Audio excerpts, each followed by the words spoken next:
Welcome back, everybody, to this episode of the Open Concept Podcast, where we are breaking down unnecessary walls and barriers that stand in the way of greatness. Our guest today, Rob Gibbons, all the way from Jersey. How you doing, Rob? Is a high-performance sales leader, executive coach, growth strategist. Helped a ton of companies unlock revenue, build winning cultures at the highest level. You have a 2X noted as a revenue driver, revenue executive officer. I really looking forward to hearing about that and sort of the differences in between that, the CEO, the COO. Want to jump into that. Also, graduate from Harvard Business School and former professional basketball player in Europe.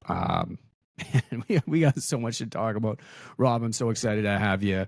What is up, my man? How you doing? How are you, man? No, thank you so much for having me. Yeah, all those things, but I also got to clarify. I went to the HBS, but I went to the HBS, the OPM program. It's the curriculum of the business school, but it's broken down differently, where it's MBA is 2 years, the OPM program is 3 years. And yeah, I was fortunate after college, was very fortunate to go over to Europe and play professional basketball about 4.5 years. How tall are you? On paper, it's about 6'10". Yeah, I'm getting, on paper? Yeah, well, I'm 50 now, so who knows? I may be 6'9". I may be getting a little bit shorter, but no, I was 6'10". So, man, could you dunk? Is that like, were you at able one to point in time? Yeah, at one point in time, believe it or not, yeah. I had what they call credit card jumping ability. It was tough for me to jump over a credit card, but yeah, God blessed me enough with long arms and height that I could get up there when I needed to. Now. Keep in mind, nothing fancy. I wasn't doing windmills or anything like that. But my job was, if you had the opportunity to guard or penetrate at the last second, it was kicked to you, and then you just had to throw it down real quick. I was fortunate enough to be able to do that. Awesome. How long did you play? Over in the pros, I played for about 4.5 years. Yeah. Bouncing around from country to country. I mean, I think my first 2 years, I was on multiple teams because as you're trying to get your way over there, you do 2 months here, 3 months there, a month here.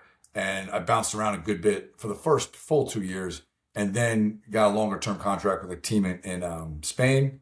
And then my last season, I played in Holland the full year. Basketball's big in Europe, I guess. I didn't really know that. Yeah, it's huge. And if you look at how it has influenced the NBA in the last 10, 15 years, it's nothing short of dramatic, because the game, as I'm 50, so I came out into the pros in 98, and that's when you were really starting to see the early parts of the transformation. And now, if you look at the game is completely different. The guys that are my size are very high level skill set players. Yeah, they're long, they can shoot, they can run, they can handle. Whereas back in the day, I grew up in the back to the basket. Shaquille, Ewing, the big banging guys that were low post players. Now, in my height, you could be anywhere from a 2 guard to a 3, 4, 5, and still be, any opportunity on the court. I mean, there's guys that are, getting drafted into the NBA that are 6'10" and are 2 guards. So The game has changed a great deal. Yeah. Well, let me ask you, if I'm a full foot shorter than you are, do I have any chance in hell of ever dunking a basketball at a professional? Dunking, absolutely. Believe it or not, I mean, I had guys in college that were close to that height they talk about, and it's all about athleticism, different, people's legs and how good of a jumper they are. It's interesting because nothing predetermines that you're going to be a great jumper or not. Mm-hmm. Right? I've met guys that they don't look the look, but all of a sudden they got springs in their legs. So it's just kind of something you figure out pretty quickly who can get up and who can't. Now, that being said, there are just guys that are just amazing athletes. I mean, I was on my team my first 2 years at Illinois State. There's a guy named Antonio Cooper. I mean, in his former life, I think his job was posing for trophies. He was not very tall. and he was a Division I champion triple jumper, and he could dunk a small basketball, but he was literally, I don't think he was 6 feet, so he could get up there. And so it's athleticism at that level never ceases to surprise me, and you even see it now. The athleticism and the ability of these kids, I think it's gotten better than it was back in the day because the game has evolved and because the game has changed. You said a But yeah, pretty powerful thing there, that there's very few attributes that can actually determine whether or not you're going to dunk a basket. Is that the yeah, like, obviously height you have advantage, but if you're yeah, a bit shorter, like you can work on that, but never, underestimating somebody's ability to potentially right, dunk that basketball. yeah, Do you think that's the same in business and in leadership? Like, is there, you think yeah, that anybody can become wired to grow a business and yeah, lead a team, or is there like predetermining things that you yeah, all right away you're like, no, not a chance? Like, can that stuff be worked on, like the theory of athleticism and the theory of being yeah. able to jump and make that, make No, that. it's a great question. I think I'm a irrational optimist when it comes to business because give you an example. I've been around the game enough. I've studied the game, and I was coached by brilliant, like basketball savants. Right. I'm fortunate where a guy who helped me get to college was a guy by the name of Bob Hurley. His son's a coach at Connecticut. His dad, who helped me get to where I am, the guy won 26 state titles. He's brilliant. There's only two high school basketball coaches inducted into the Hall of Fame, and he's one of them. Mhm. And I became close friends with him even to this day, and just being around him by osmosis. And then I played for a guy named Kevin Stallings at Illinois State, and I was there 5 years. I redshirted my Mhm. first year, sat out, paid my own way, and then I got a 4-year scholarship. But I was around. That was his first head coaching job. But basketball wise, he's a savant. He was Yeah. absolutely brilliant. And then I go over and play in the pros and like that. And what you see is that now I have my own kids. I have 4 kids. And yes, I can look at someone and tell you that there's something different about this kid. But that's only because I'm fortunate to where I know the game at the level I do. Now, does that completely guarantee that kid a linear path to Division I or big teams? No, it absolutely does not. Does that kid maybe have a better opportunity or a slight edge on other kids? Probably. But what comes into it is, and it's a great analogy you make, business, I think, is much more forgiving because you can only get so far if you don't have certain intangibles in Mhm. basketball, right?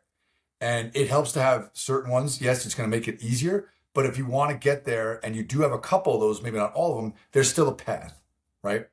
I feel like in business that there's such a greater opportunity because, you know, if you just, again, I'm not saying it's easy because God knows it's not. We both built our own companies and such. But if you're just determined, right? If you're just filled with that dogged determinism, like, listen, I don't care what the hell anyone says, what's going to happen, how bad it's going to get. I've made a decision to do this. And I think that's where business outpaces basketball because there's so many different things you can go into, right? And you had mentioned earlier, some roles though aren't for other people. And I think that's what a lot of us do. We kind of put ourselves into these spaces where we think we would be good at this or we think we should excel at that, only to put the time and effort in and to find out and get frustrated that no, it's actually not your bag, but this is. Yeah. And you find that inflection point where there's a level of frustration and, oh, I gave it a shot and I'm just going to go another route. Or, hey, I gave it a shot, wasn't my thing, but I did pick up, I'm good at this or I'm good at this. Why not double down on those? Forget about trying to work on things you're not that good at. I was never that guy. People say, oh, you know what you're great at, but your weaknesses you should focus a little bit more on. I'm like, I don't give a damn about those. I don't have time. You know what I mean? Like Yeah. my patience just was, I'd rather pour gas on what I'm good at. And I think business opens that opportunity up a lot more because there's so many different things you can do. And there's Yeah. never been a better time to build something. It's never been easier. And again, maybe I'm dating myself, but the fact that my 13-year-old son can open his phone or his laptop and start a t-shirt company or start a YouTube channel or a gaming Twitch or whatever it is, that still is completely bananas to me. Well, there's Right. a huge amount more of opportunity Yeah. in front of us today than there ever was, especially Yeah. with technology now, with the adoption of Yeah. AI and at the pace that it's moving just so wildly fast, right? It's not like you need to go to school to become Right. a doctor or a lawyer or Right. sales rep or whatever it Yeah. was that your parents, your grandparents had opportunities to do, an Exactly. accountant, etc. Yeah. But with that, with that opportunity comes a huge amount of complexity and fatigue of opportunity, because you know that you have so many things that you could possibly do, Yeah. but knowing which path to take and sinking enough time into one certain craft or one certain area for long Yeah. enough to actually see results is a pretty difficult thing for a Yes. lot of people to do, because maybe you're like, I don't know. I don't know if this is the right path because this looks pretty good over here too. So Right. how do I pick and choose which path I can move forward on? And like Yeah. you kind of alluded to earlier, you know, you can focus really on the skill sets, the things that you're good at. And Yeah. in business, there's so many different directions you can go on. If your goal is to make the NFL and Right. get to win a Super Bowl ring, then it's like, cool, you can do that. But if you're Yeah. 280, you're probably not going to go and pursue the quarterback position. You're probably going to Yeah. be playing on the defensive line a little more, and Yeah. but you're going to figure out these skill sets, but you do ultimately know that there is a path to get there Yeah. based on what it is that you have physiologically, Yeah. mental strength, size, Yeah. tenacity, tolerance for risk, all of these things that Yeah. you're talking about. But there's so many different directions that you could possibly go in. I think so, and I think what's really in that point, and you said it really well, is that sports has a very fast way of humbling you and making you realize where or whether or not you do have that opportunity. You know, 100%. I got to a point where, and it's funny because I was very blessed, very very fortunate to get as far as I did. You know, God blessed me with height, but I can't run, I can't jump. I look like a duck that's about to give birth when I'm running down the floor. I'm awkward, right? But I had in my head, and maybe it's the way I was raised, the Irish Catholic background, coming from a middle class family that was worked for everything. I worked very very young. I was always tall. I just had that thing in my head where I'm like, you can't tell me I can't do this, Hmm. right? So I was going to find a way. And like a lot of things, you play the law of averages, and you may not have to be the best guy on the court, but you got to be better than that guy. Hmm. But there does come a time when people say to me, "Wow, you played professional overseas, or you just couldn't make the NBA, huh?" They really don't understand the delta, Yeah. right? And I try to get people to understand that. Like let me give you an example. There are actually 347 Division One men's basketball colleges. I think the number now is each one gets 11 scholarships. Okay, so you're Okay. talking about you're in a couple thousand scholarships per year. So if you look at the NBA, there's 34 teams or 32 teams. If you take a roster of the worst NBA team in the league at any point in time, in any year, and you take the worst guy on that team, the guy who sees the floor the least, right? The law of averages shows, and I've seen this firsthand, that guy was a star someplace else. That's how Mm. that's how good that league is, right? Yeah. And what's amazing is that the numbers, the probability when you get to basketball, because there's only X amount of teams, X amount of players, obviously it narrows, right? Yeah. It gets to be that big. You got to be that good. Business, what I always thought was that, hey, if that team or that squad or that league doesn't work, find another one. You know what I mean? As long as you have the determination, or that if you don't mind getting kicked in the stomach, or people just have different levels or different definitions of success. Mine was, I'm going to be successful as long as I just refuse to give up. Yeah. I'll outweigh what's keeping me down. I'll outweigh it. I'll outrun it eventually if I just stick to some process that maybe has seen some kind of positive impact before. Yeah. But if I am gonna fail at it, it's gonna be on my own accord. It's because Yeah. I say, and then it's time to do something else. Or my wife says, hey, you need to get a real job. Again, Yeah. that kind of thing. But that's where business is forgiving, because when you're in basketball and you line up against the guy who's the same height, same age as you, but then he pulls a move or he makes a break to the basket and he blows past you, there's a noticeable difference, right? In business, there's never been more opportunity, I feel, to lessen the delta, right? Mhm. We all know that success leaves clues, and we can study people intimately now before we ever meet them, before we ever see what they do. We see how they run their businesses, and podcasts like this is why I love listening to things like this, because I'm obsessed with the human condition. I want to Mhm. hear as much about what happened to people after they failed. That's even more important, more interesting to me than hearing the successes that they've had. Yeah. And maybe that's just the athlete in me. I hate losing more than I like winning. Winning doesn't teach me a damn thing, you know? Let me you mentioned something earlier on about osmosis. Yeah. right? So there's a lot there that a lot of stuff that you can learn in the textbooks, a lot of stuff that you can learn through YouTube, a lot of stuff that you Yep. can pick up on, some pretty tactical stuff. But how impactful is your learning? How accelerated was your learning through osmosis? Like being there, seeing Yeah. how what excellence looks like, feeling it, Yeah. like seeing how early they're getting up, seeing how much effort they're putting in, seeing and Yeah. being kind of next to them when they're making decisions, understanding what that process is like. Yeah. How rapid can you move through, uh, you know, understanding and get to that level of success that you're looking at through osmosis, through other people? How important is that to you and to your career so far to date? Yeah.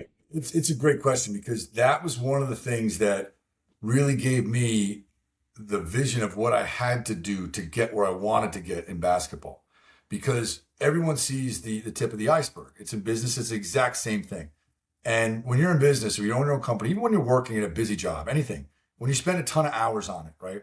There are sacrifices you have to make, time with your family, time away from this, right? And you'll hear people say, oh, this person's a workaholic, stuff like that. But if you look at pro athletes, they were just as obsessed, just as crazy, right? But people didn't call us workaholics. They may have, but it was because we were going after something different that they perceived to be different, right? Yeah. But what really turned the table for me and where I thought I actually had a shot was because one, I didn't mind failing, if that makes sense. I didn't mind having to pick myself back up. And that's just that maybe that base level resiliency is innate. I'm not sure. But when I saw what guys were doing behind the curtain, and the reason why they were so good was not just because they woke up and they could hit the 30-footer again and again and again. If people knew the work that went behind even the best of our day, they would be astonished, Yeah. because the work ethics of the people that are the best at what they do, I mean, the next guy who's even just good, the difference is literally night and day, right? Yeah. And that's why it was one of the most fortunate things I figured. I found that in the athletic world very early.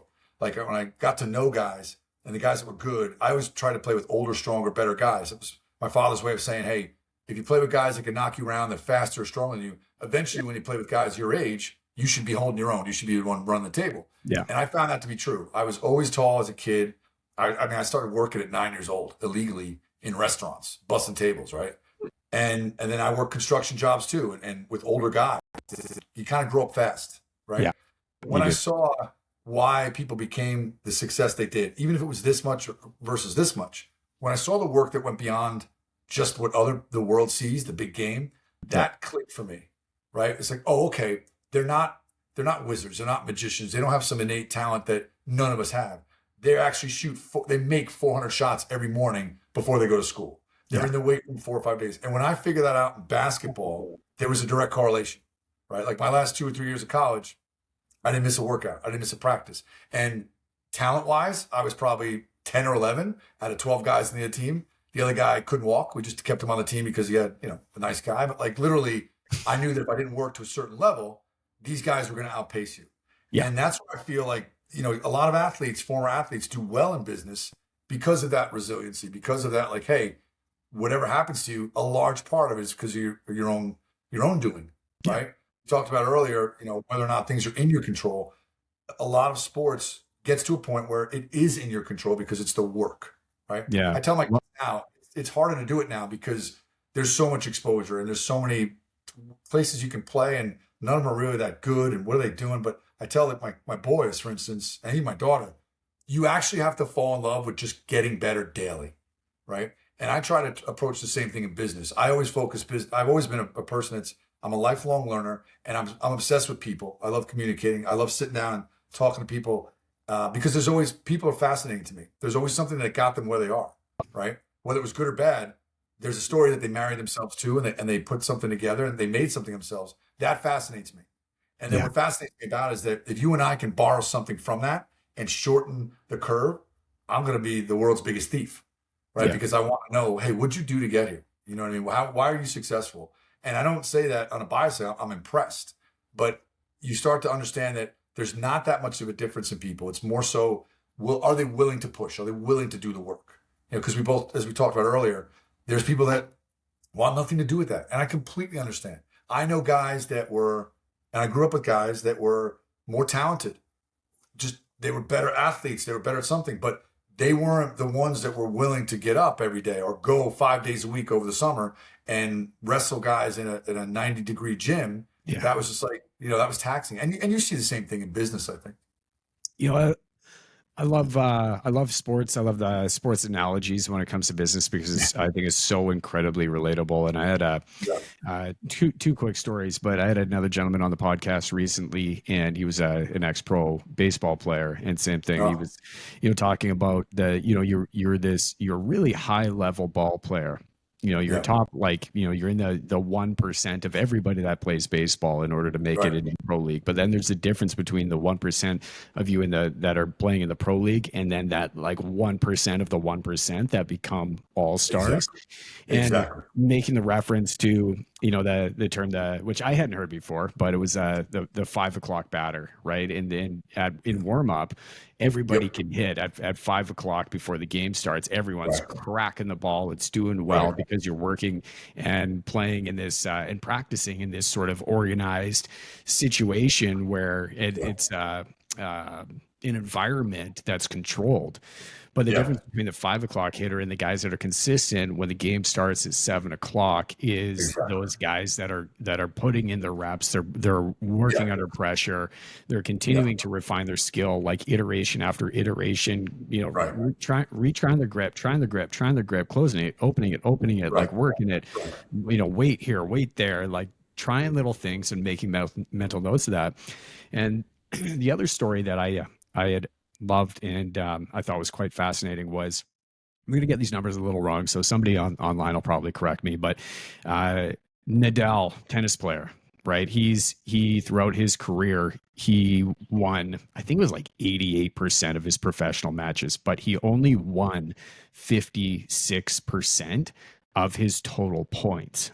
And so Yeah. what that means, Yeah. right, is like if you're on the like in a small percentage Yeah. of losing points, and which means losing games, right? Not winning points. It's a very small percentage, but that means that every point counts, every stroke Yeah. counts.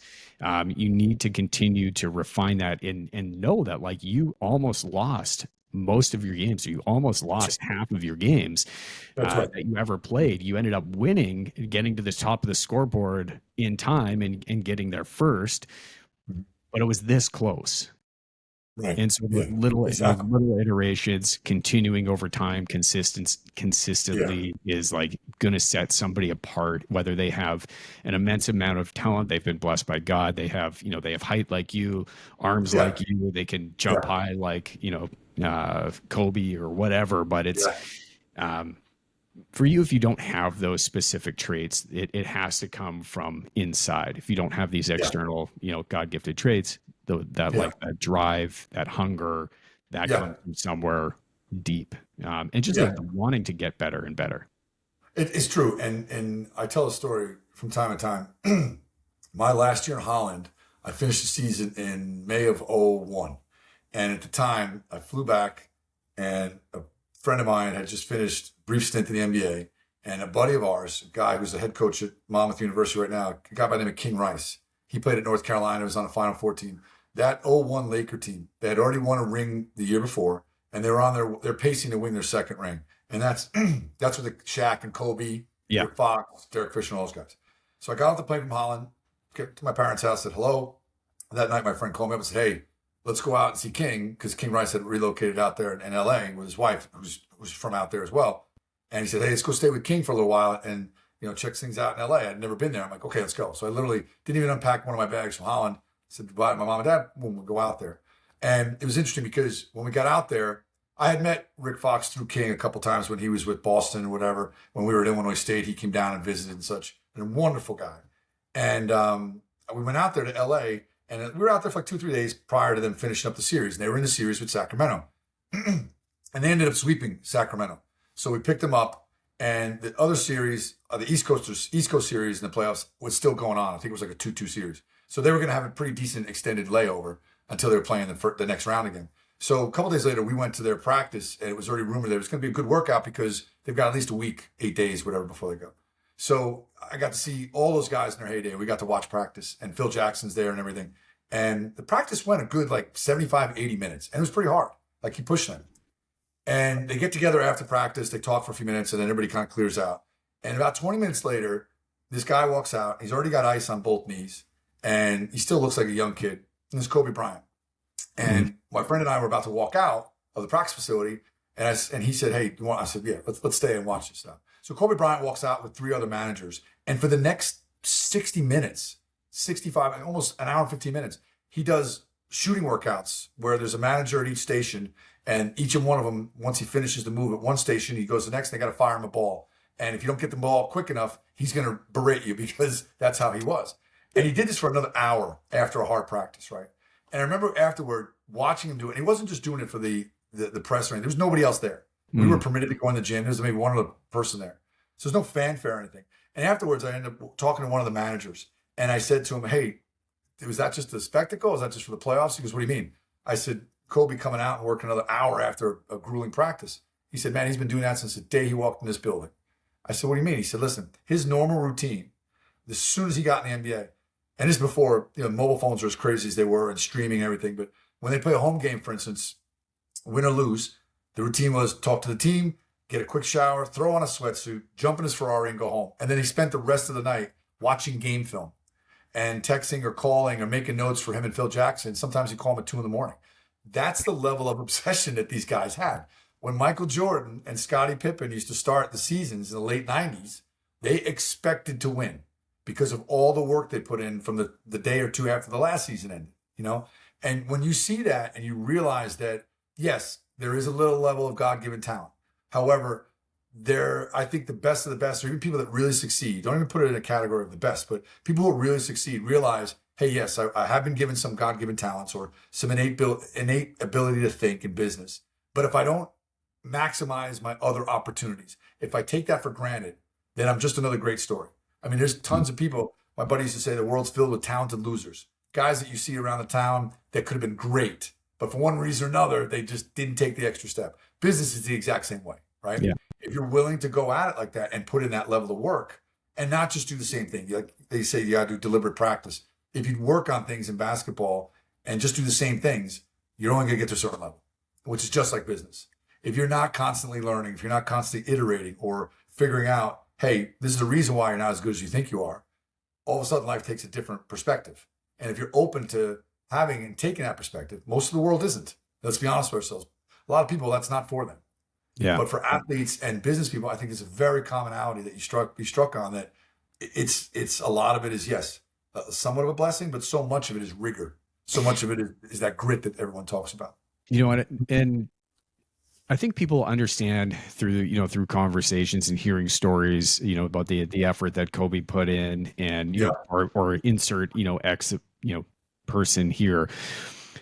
But on the flip side, not everybody wants that. Correct. Right. That's right. And it doesn't mean that you have to do that in order to be successful, but you have to do that in order to achieve that level of excellence and that level of success. So they've set that benchmark for what is required, and that is awesome. But I would say, not everybody wants that. And I bet if it was Kobe's last day on the planet, and he knew, the helicopter was going to go down, or he probably wouldn't get on the helicopter. But my point being, would he have said, I wish I made one more free throw, or would he have said, you know what, I wish I had spent one more day with my daughter? Yeah, exactly. I mean, and hindsight is 2022 though, right? I mean, we're all in that position. We're all going to be put in that position at some point down the line where we say, hey, I wish I would have, that kind of thing. You realize though that you just try to live as current, as present as you can, because everything you do, and if you're going to dare to become great at something, or if you're going to do your own thing, there are consequences, right? Yeah. Like I coach a couple of executives now, and I've limited it because I've been so busy with the company, but the couple that I coach, they'll be the first ones to tell you that while they were building their companies, while they were going after what they have now, there's a body count. That's what I usually refer to it as. Like, there's people that are miss out. There's people that are on the short end of you going and flying across the country to meet with clients or starting that business. A friend of mine said this a long time ago, and I never forgot. He said, the only people who ever remember how long and how hard you work are your kids. Mm. And I couldn't resonate with that when I was in my early 20s, early 30s. I have 4 kids of my own now and a wife, and I'm like, oh, yeah, that's what that is. You know what I mean? Like coming home one day and having to miss your son's birthday or things like that. There are consequences, right? Yeah. And I'm not saying it's a prerequisite. It's just that the more often you pour into yourself into something that demands so much of you, demands so much of your time, Yeah. those things end up being the things closest to you end up being casualties sometimes. I think people end up losing sight of what matters because they don't understand Yeah. clearly what matters most to them to begin Yeah. with. So if they see things that are Exactly. going well, they'll continue to work on that without understanding what the game plan is. And if things Right. aren't going well, then they'll have a tendency to avoid them. And that has you know, you see that a lot in business. I talk to a lot of business owners, and Yeah. they, if things aren't going well at home, then they'll have a tendency to separate from themselves from the house Yeah. for as long as they can, to sink it into work to somewhere that they feel Yeah. like they're making some movement, they're making progress, they're getting better, they're more respected, versus solving the thing. But at the same time, they're saying, well, I'm doing this all for my family, and I'm doing this for my kids, and I'm doing this for their future. And it's like, really? Okay, well, The let's wrestling. take a look at the foundation that you say that you're doing it for, and like maybe let's talk about solving some of these Yeah. problems that need to be solved before pouring more fuel onto the fire of Yeah. what you're focusing on. But I think that drives a lot from people, firstly, not really getting clear or understanding why it Yeah. is that they're doing what they're doing. And people are also motivated by very different things, right? Some people are very motivated by money, some people are very motivated by uh, purpose, right? They want to drive. They're very motivated by charitable actions. Yeah. There's certain things that really drive people, and it's, if you are going to take a business to a certain point, and it's going to have meaningful impact, not only on the people around you, Yeah. but to you, to your family, in the highest way possible. You need to get really clear on why you Yeah. are building this business in the first place, or why you're going to work, or why you're playing a sport, or Right. why you're thinking so much time into that. And I I just think think, the other, I think to your point though, what you got to, you touched on it, and I think it becomes a big caveat in that is that you need to be honest with yourselves. And I just, even to this day, I think most of us were not early on, especially, I mean, like there's also a level of people that go after things because it's not so much the money as it is the chase, is the actual doing. yeah, it's like That's, dopamine, right? that level of being in the middle of a maelstrom, in the middle of chaos. I've had people around me, close people, say that you're really not addicted to success or anything like that, because I've had moderate, but like you're addicted to that level of chaos. You like being in situations where there's an opportunity for you to come out the hero on top. Mm. And maybe that's just me. We're all different personality types. I've always had this obsession with the human condition. I've always been a fan of psychology, and went to graduate school for forensic psychology up to about, just short of graduating, and then got a certificate in behavioral applied psychology, and turned my business career around when I started working with these two IO psychologists that tested us on these assessments and then explained why we think the way we do, and based off our belief systems and such. And I've used this company and this types of assessments for like the last 14 years now, because I know what a profile looks like of a highly driven enterprise salesperson. Right? I know it so well to where if the numbers skew a little bit, I know this guy or this gal can be an outstanding hunter, but they're so close to this certain number that they may redline, meaning that they could be great as the lone wolf, but they're terrible for culture. Mm-hmm. And it comes down to, you need to be able to take a big lens and look at what are you trying to add to your life and your company now? Because what a company needs in its early stages, 0 to 10 million, very, very different from what it needs to 8 to 20 million, right? Mm-hmm. And a lot of it is the fortunate thing that I like about it. I still focus it on being around people, because Yeah. people are the great equalizers. You know what I mean? Like part of Achiever Capital, we offer those assessments, and I think they're game changers, because we can go into an organization, and more often than not, it's no secret sauce. 7 out of 10 times, it's communication, lack Mm-hmm. of miscommunicate something, right? That's why good organizations sometimes just collapse, because the communication is just all over the place. I was in a meeting 2 weeks ago, and great business, great margins, everything. And within 4 minutes, I had the C-level suite in there. They're all yelling at each other because this one person thinks is going this way, the other person is on the same page, things like that. Hmm. And where I like what we do and what I've been doing is that if you can get people to communicate, and part of it is not just anecdotally me saying, hey, you got to talk about it or whatever. But if I can hand them data that shows, hey, your personality style, it's not DISC or Challenger or Gallup or anything, your personality style, we all fall into one of four categories, right? And it's how the world sees you. So you can't become something else. However, the real value in these things is that once you know where you are in that quadrant, there becomes a very particular way to build favor and build trust and how you speak with the other three, right? So that to me has been our secret sauce, one of the best things, Yeah. because all day long, early on, I was selling to surgeons in operating rooms. And I walk in, the athlete or ex-athlete, and I'm walking into an operating room with this guy's shoulders open, and the guy who's operating is got a triple digit IQ, and he's wondering, who let this jock into the operating room. My natural instinct, whether it's the Jersey, the Irish thing, is to be like, hey, piss off, that kind of, but you can't do that. Yeah. It's just like in business, you can't do that. So when I started realizing that, okay, there's a different way to communicate with these people because I don't want to come off a harder way and try to see if we can meet in the middle. I want to be more like them. Yeah. And then I started selling enterprise tech. And a lot of times your buyer is a very analytic, technical person. And if I go in the way I'm talking now, very fast and at a very particular pace that you're obviously fine with, but my wife would look at me or people I'm in business would be like, you need to slow down or get out, that Yeah. kind of thing. 100%. Because your energy steamrolls people. So if you can teach people how to self-manage that, to me, that's been the biggest success that I've had or that we've had as a company, as a team. Because when you teach people that, it becomes so valuable in business, but they use it in every facet of their life, right? Like I know that personally, my relationship changed with my wife and my family because I'm of one sphere of thinking and my wife is in another.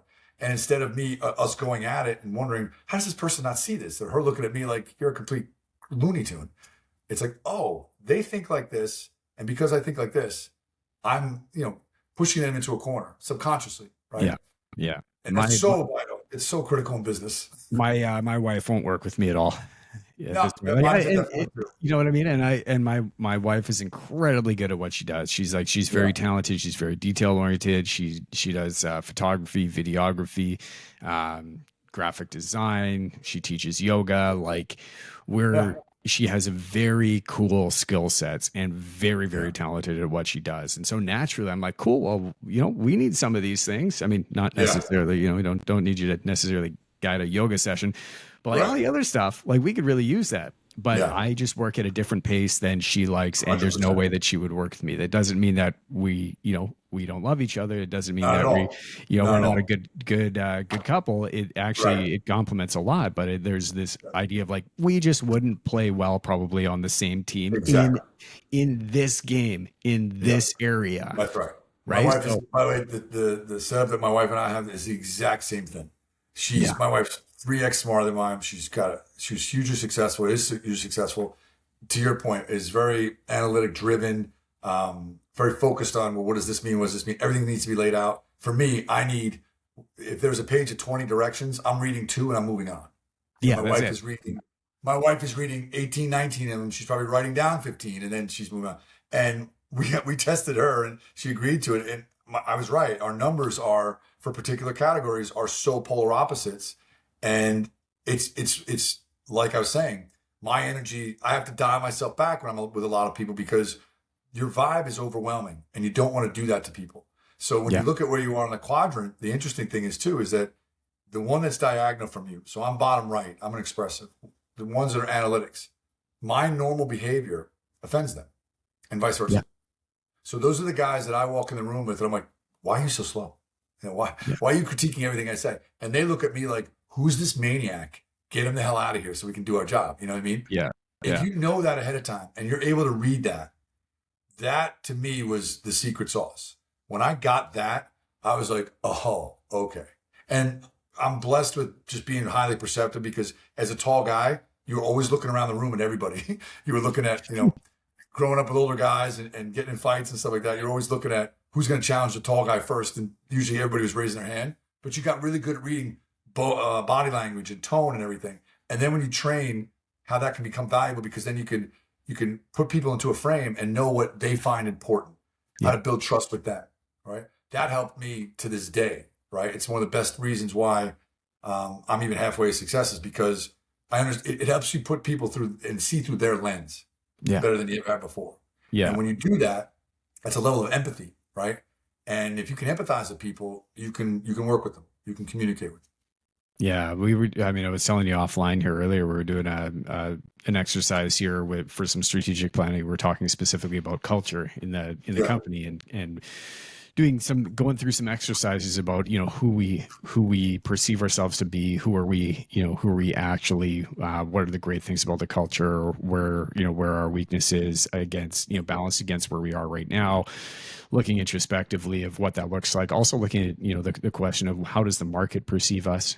Right. So how does the market perceive, like, we perceive ourselves in a certain way, but how does the market, through their actions and through feedback, actually perceive the company? And all these exercises, it was a ton of fun. But my point being, there's a baseline, and I talk about benchmarks and baselines a lot. And there's a benchmark or a baseline of where effective communication is going to happen, right? And it's sort of in the sweet spot, and you need both people or, all parties to be within a certain realm.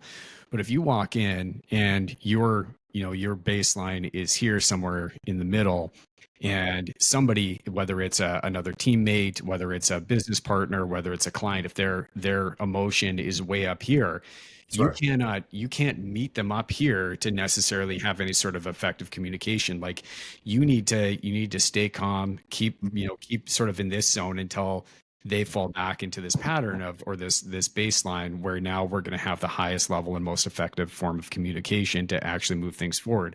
The same goes on the other side, right? If somebody is really, really low, right? They come in, they're having a bad day, they can't do anything, they can't get out of their head, they've had a fight at home or whatever that is. They're just emotionally not there to move. Like, they need whoever their counterpart is to stay steady, right? Stay steady.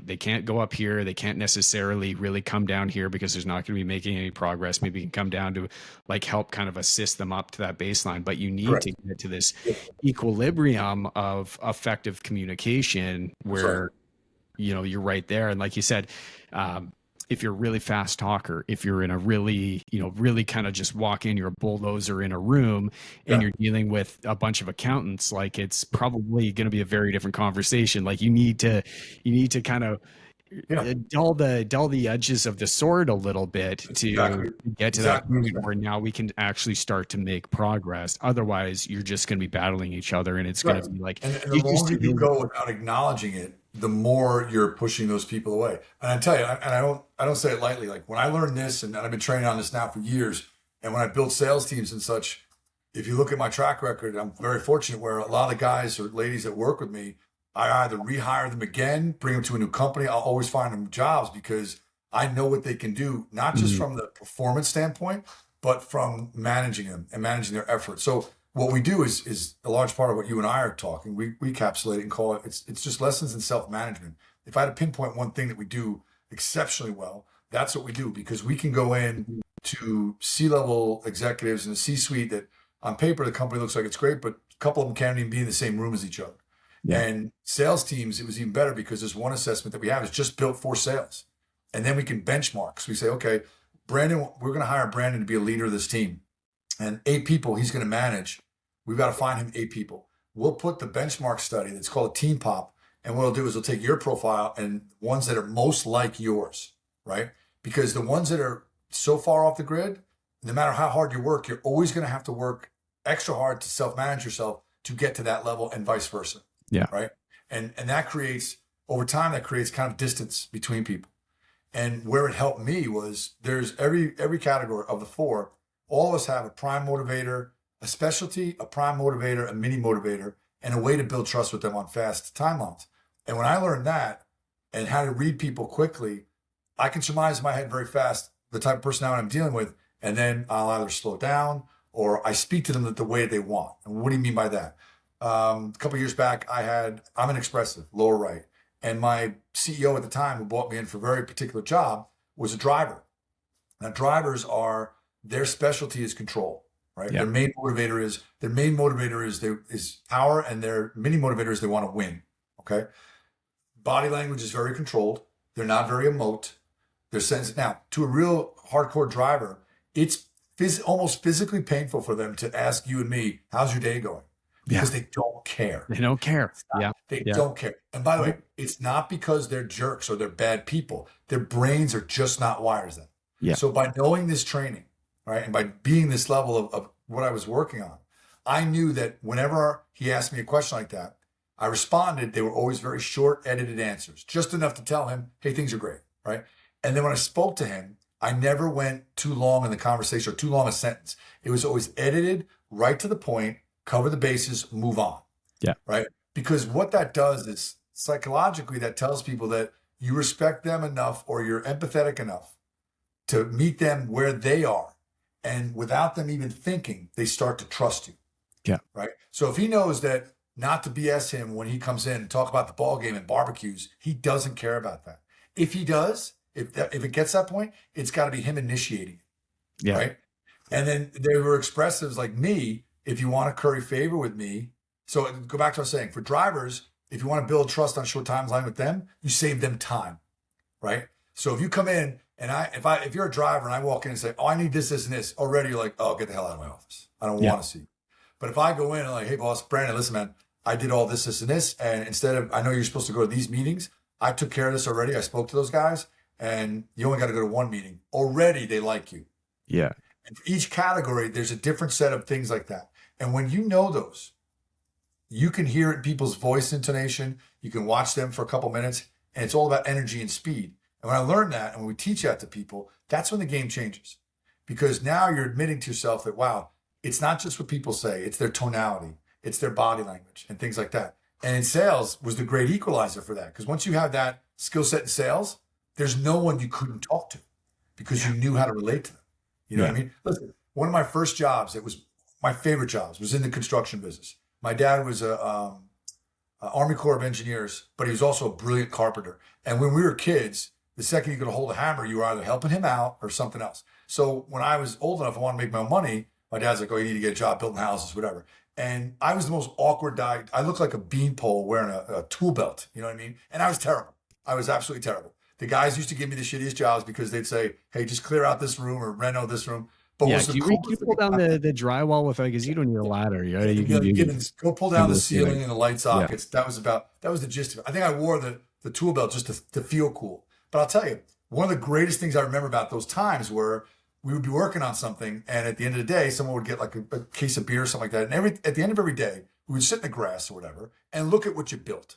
And that was kind of like the bonding time, right? Yeah. Like, you know, we're putting an addition on a house, and it's like, that's what I loved. You know, I mean, that's what people say, hey, what'd you love about that job? I miss hanging out with those guys, not like at night or anything, but right after the job was done. And that's what carried over for me in business. I'd rather build something with people that I get along with, that I learn from, that I trust, that are smart, that are making you better, right? Relationships are the same way than anything else, like the glamour of it. Don't get me wrong, we live in a world where everything's a highlight reel, but when you're in the trenches day to day, if you don't enjoy or the people that you work with are not demanding that you bring the best to yourself, you lose interest. You lose interest quick, you know, and things get stagnant. And I know I got off on a little bit of a tangent, but that's where I started realizing that, like that camaraderie, I had it in work and I had it in basketball. And then when I started to understand how to find it in business, the game changed. Yeah. Right? It was really a much different picture. Well, when it comes to basketball, I mean, you're playing on a team. If there's somebody on the team there that doesn't want to win, then that's going to be a real problem. In a business, it's more that. It's like, not because most people say, oh, they want to win. Just like most sales guys say, oh, I want to make money, right? Yeah. But I mean, their culture is such an important thing. And we were very fortunate where the coaching staff that we had at the time, no matter how talented you were, if you didn't fit into the culture, you couldn't stay. Because you're with those guys 9 months of the year. Yeah. It's college basketball is the longest, most drawn out sport because you miss every break, you miss every holiday. And if your team's even decent, you don't get spring break. And oh, by the way, all summer you're working out in the gym 5 days a week. You know that thing. So if you don't vibe with those people, that's a compounding effect. You will see things start to go south, right? It's just like in business. And I guess that's where I got kind of prickly in business, where I'm like, hey, if I know that someone in the room is not a big fan of mine, and vice versa, we've either got to call it out right away and figure a way to work together, or it's not. I'm not the guy that can like have something on his mind and push it aside and say, oh, well, we'll get through it, because I know that snowball is just getting bigger. It's just going down the hill. What does a winning culture look like to you on the basketball court?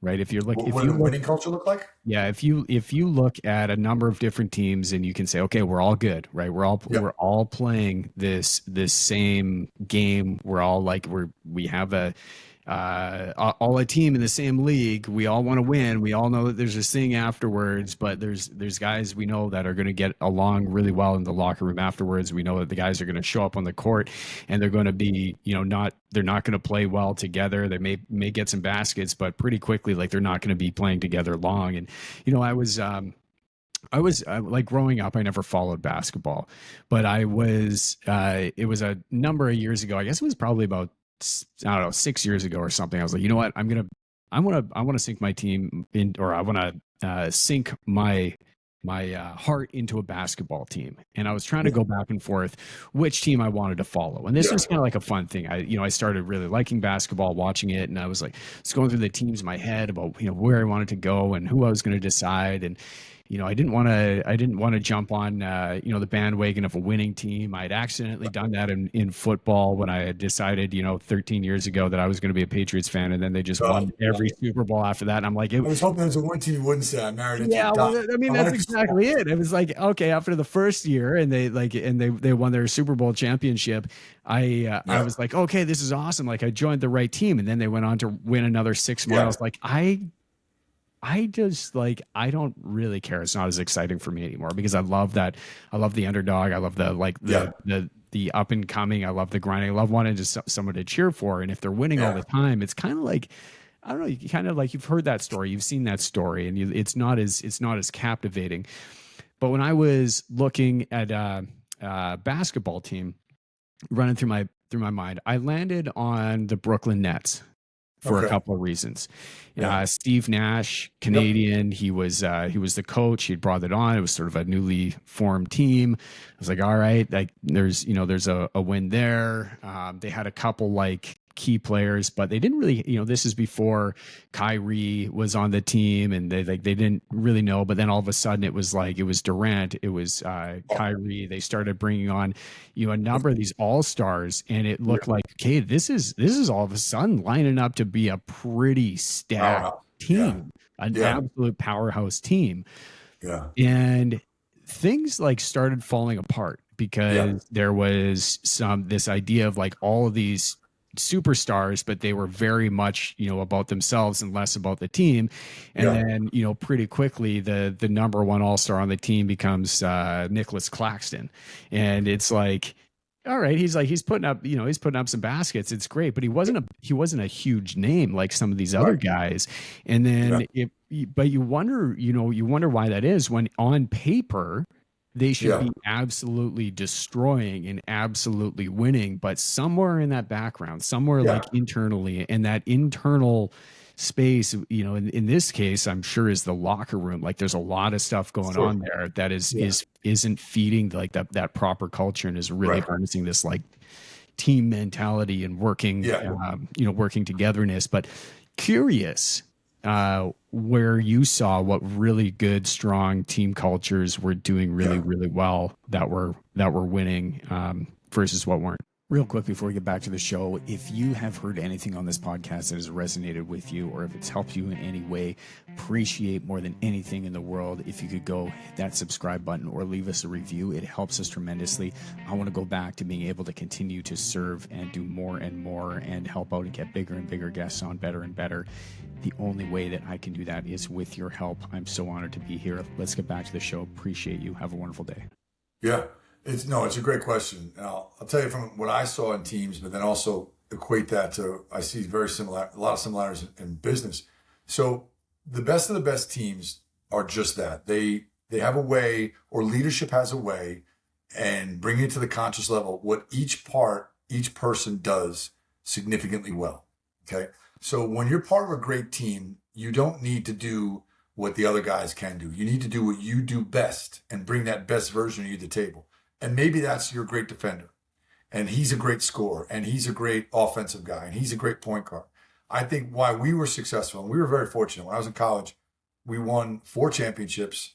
We went to the postseason all 4 years. We ranked 15th in the country preseason. My senior year, we lost in an NCAA tournament. My senior year, we lost in the second round to the national defending champions, and we had them down at the half.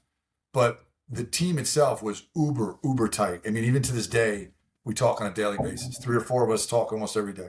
And here's why I think that leadership takes the brunt of that, right? You've got to bring in the right people that mesh with you and everything else. And then it takes on a life of itself, because when you have a good enough culture, and culture will correct itself, right? And when you get guys to align in the sense that I don't need you to be a star and score 20 points. I need you to do your thing better than anyone. And Belichick, you're a Patriot guy. Belichick used to have that same concept. Well, I'm not anymore. It's all good. I had to distance myself a little bit. That's another story. It's another story we'll get into. Yeah. Yeah. But I respect it because my wife is from Boston. Belichick. Yeah. My wife is from Boston, and I was up there. We lived up there for 8 or 10 years almost. So I got to see a bulk of their championships. And that was a lot of similarities to what I'm talking about. If you notice, what he was famous for was not drafting the number one players. He would find these obscure people on the island of misfit toys and bring out the best of them. And that's why they were long-term successful. Listen, baseball proves to us that you can buy a team and win rings, right? And I'm not trying to throw it under the bus, but you can. College football is getting like that too. You look at what these national championship teams spend in NIL money. It's small, the GDP of a small country, right? But with sports, to play the long game, if you're going to win a big wins, not just quick ones, is that the culture and the team has to be able to sacrifice the individual for the collective, right? Yeah. In the NBA, for instance, you need 3 guys. To really win a championship, you need 3 like studs, horses, right? But you need collectively of an 82-game season, you need everyone to buy in. So I'll give you a point that those teams with Nash, those guys will tell you the job of an NBA coach is very similar to the job of a CEO. Your number one job is personnel and managing egos, right? Mm-hmm. And that's not an easy thing. That team that you mentioned, the Nets team, is a great example. Go back to the Laker team I was talking about. Give you an example. That team had how many Hall of Famers? I mean, Shaq, Kobe, George Lynch, Rick Fox, Derek Fisher, Ron Harp, all these guys, right? And Phil Jackson, that was his main job, was to manage egos to the point where the team can get out of you what you bring to the table best, right? Mm-hmm. The moment you go outside yourself, you've got to bring guys back to reality. The best CEOs I've ever worked for, they're pretty much like that. They're able to piece together the best teams. When I work with some of the best salespeople I've ever seen, light years better than me, my thing is always to them, listen, I'm the record producer. You're the talent. My job is to sit in the booth, help you grow where you need or want to grow, or where you see you can't see around this corner. But the most part, you're the talent. You're the spark. You're the engine, right? And when you take on that role as a coach or as a CEO, and you understand that this thing only moves forward if we have X amount of pieces in the right seats, right? Mm-hmm. And that's why I got into the people side of it and the building side of it, because the CEOs that I've worked for, they recognize that. And they had a way of communicating with you that you may bring one intangible, but they had a way of communicating, coaches and CEOs, that don't think for one second what you bring to the table isn't vital for the team's success, right? There's an old saying, like a friend of mine, he was one of those guys that could make anybody feel like somebody, right? The greatest talent, the organizers, these CEOs, they make sure everyone feels acknowledged, important, and reminded of, like, listen, you may not see it on paper. It may not get talked about at the sales meetings, but what you do is such a critical point of this company's success. And when you can make enough people buy into that, then you have a real going concern. Those are the companies that thrive, right? I'll give you an example. Cisco. I worked for Cisco for like a year, and it made me nuts because they bought this amazing tech company, and I thought systematically they destroyed it. They replaced all the tech people that we had at the time with Cisco people, blah, blah. But culture-wise, people don't leave Cisco because it goes out of their way to make sure people are taken care of, right? Establishments that do that, that's why those people stay. It's not just because of the salary. It's because of the lifestyle and the assurance of, hey, this person has my back. Coaches and teams are the same way. CEOs are the same way, right? The Yeah. greatest CEOs, like they piece together, hey, you know what? This guy's great at sales. This guy's a great CRO. He's a little bit of a bandito, but this CFO, not only being great with the numbers and the P&L, but he can tolerate guys like that. I know Mhm. he's thick-skinned enough to where he can work with Rob. You know what I mean? Like that. And those are the guys that play the long game. Those are the guys that when you're fortunate enough to get into a company with them, they end up selling the company, and then private equity or VC comes in and says, hey, can you do that again? Like every 2 to 3 years? You know, because that's a very high level skill set. Marketable one too.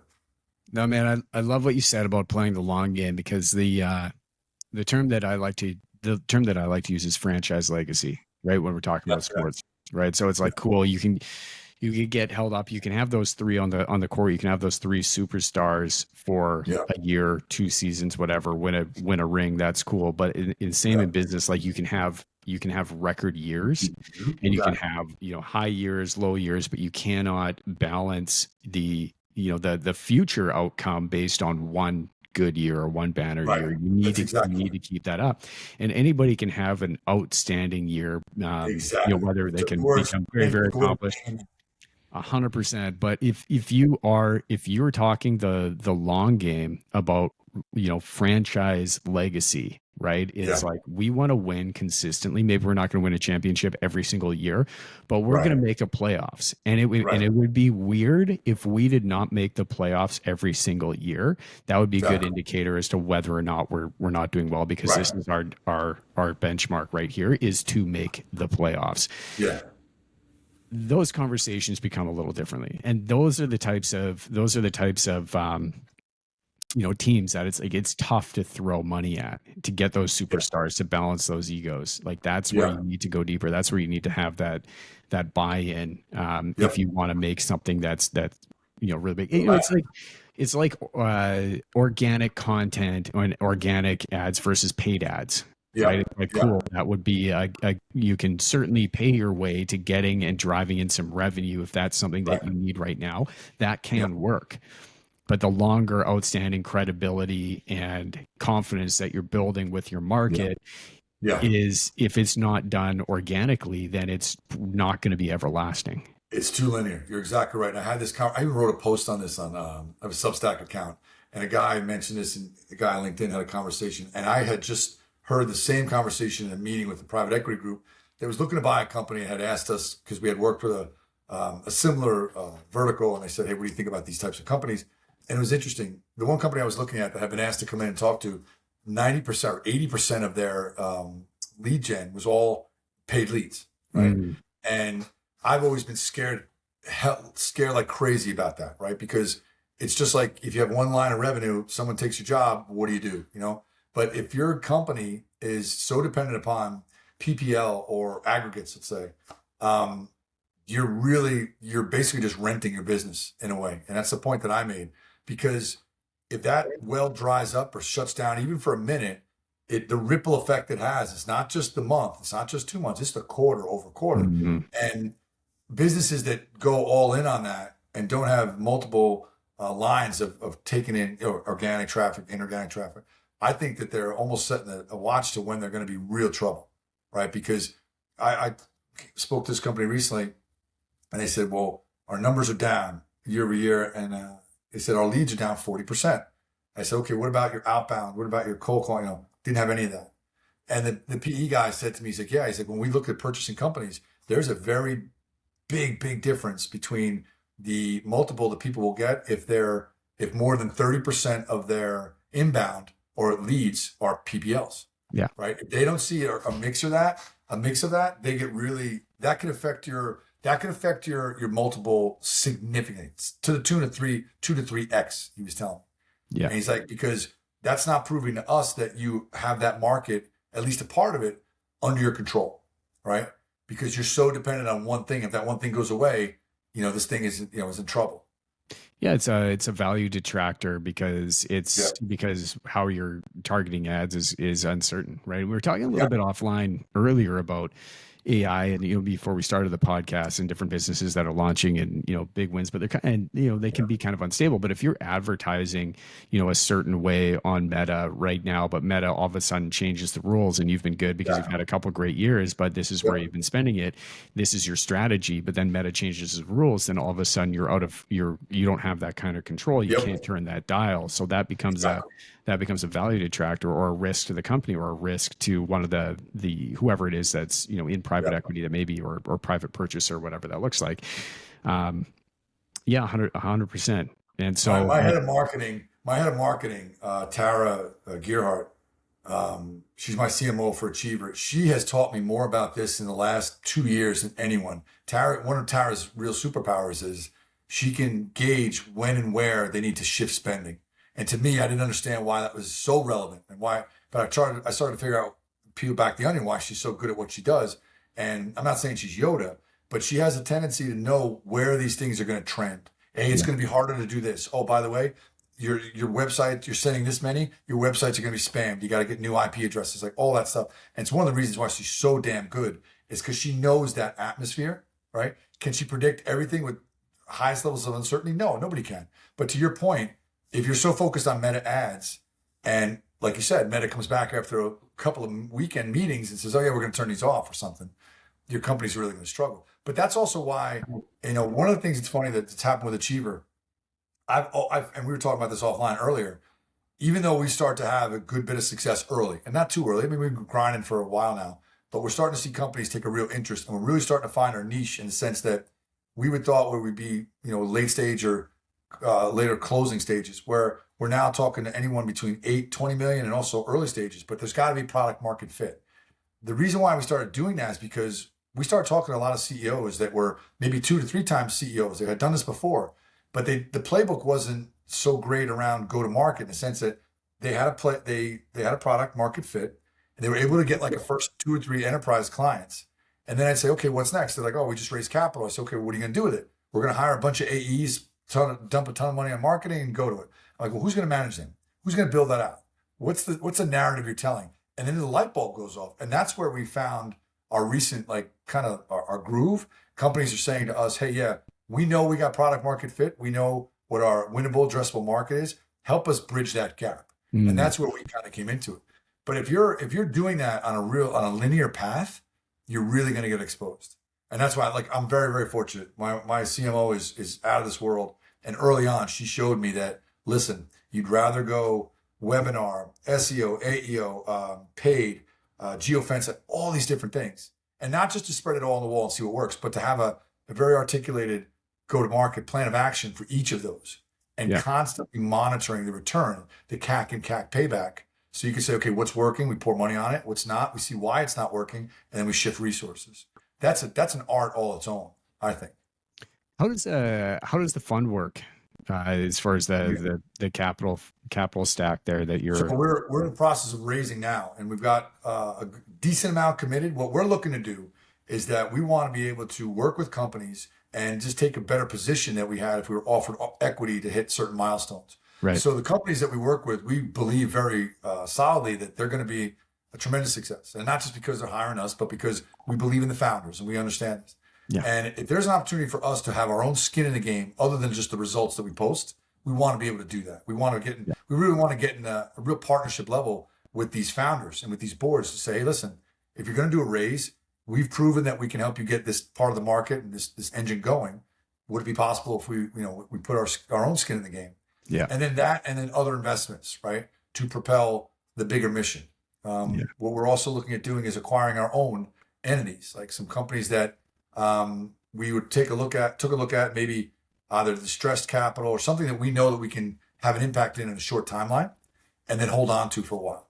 I don't want to pass up any more of those opportunities. I already have.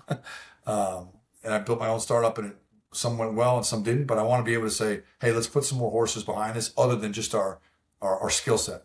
Right? Yeah. Hell yeah.